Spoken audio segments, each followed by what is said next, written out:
নমস্কার বন্ধুগণ, যুগী পার্থপ্রতিম ব্লগ চ্যানেলের পক্ষ থেকে সবাইকে জানাই স্বাগত। বন্ধুগণ, বর্তমান সময়ে আমাদের মানুষের জীবনে চলাফেরা অনেক কঠিন হয়ে উঠেছে। এই কঠিন সময়টাকে সহজ নিজেকেই করতে হবে। তাই কয়েকটি ব্যাপারে আমাদের বিশেষ লক্ষ্য রাখা প্রয়োজন। আমার যতটুকু মনে হয়, তার মধ্যে প্রথমটা হলো আমাদের সুস্বাস্থ্য, দ্বিতীয় হলো সৎ কর্ম করে ভালো রোজগার করা, তৃতীয় হলো ভদ্র ব্যবহার করা, চতুর্থ হলো বড়দেরকে সম্মান করা, গুরুজনদেরকে সম্মান করা, পঞ্চম হলো হাসি খুশি থাকা এবং ঠাকুরের প্রতি নিজের মনকে একনিষ্ঠ করা। আপনাদের কি মনে হয় কমেন্টে জানাবেন। বন্ধুগণ, আমাদের শরীর সুস্থ না থাকলে আমরা রোজগার করতে পারবো না, আর রোজগার না থাকলে মন সবসময় দুশ্চিন্তা থাকবে, হাসি খুশি থাকতে পারবো না।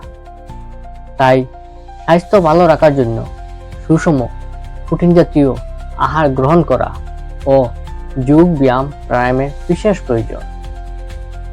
এই যোগ ব্যায়াম ও প্রাণায়াম দ্বারা কিভাবে নিজেকে এবং নিজের পরিবারকে আমরা রোগমুক্ত করে সুস্থ রাখতে পারি, আজকে তার বিষয়ে আলোচনা। প্রথমে আমি আমাদের পতঞ্জলি যোগগুরু পরম পূজনীয় স্বামী রামদেবজি মহারাজের শ্রীচরণে শতকোটি প্রণাম জানাই।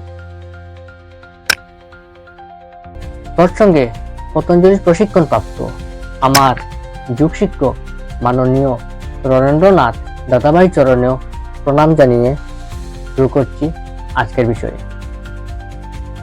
বন্ধুগণ, আমাদের দৈনন্দিন ব্যস্ততার জীবনের মধ্যে নিজেকে এবং নিজের পরিবারকে মানসিক ও শারীরিকভাবে সুস্থ সবল রাখার জন্য যোগ ব্যায়াম প্রাণায়ামের বিশেষ প্রয়োজন। পরযোগ রহণী রোগ। পতঞ্জলি প্রণীত অষ্টাঙ্গ যোগের চতুর্থ অঙ্গ হল প্রাণায়াম। প্রাণায়াম শব্দটি দুটি শব্দের মিলনে গঠিত, প্রাণ এবং আয়াম।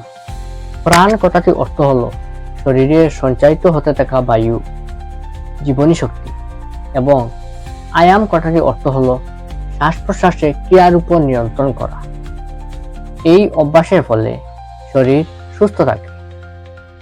আগেরকার দিনে প্রাণায়াম করতে প্রচুর সাহসের দরকার হতো, কিন্তু যোগগুরু পরম পূজনীয় স্বামী রামদেবজি মহারাজ আমাদেরকে 8টি প্রাণায়ামের এক সুন্দর প্যাকেজ বানিয়ে দিয়েছেন প্রাণায়াম করার জন্য। বন্ধুগণ, পরবর্তী ভিডিওতে আমি এই 8টি প্রাণায়ামের নাম বলবো। ধন্যবাদ।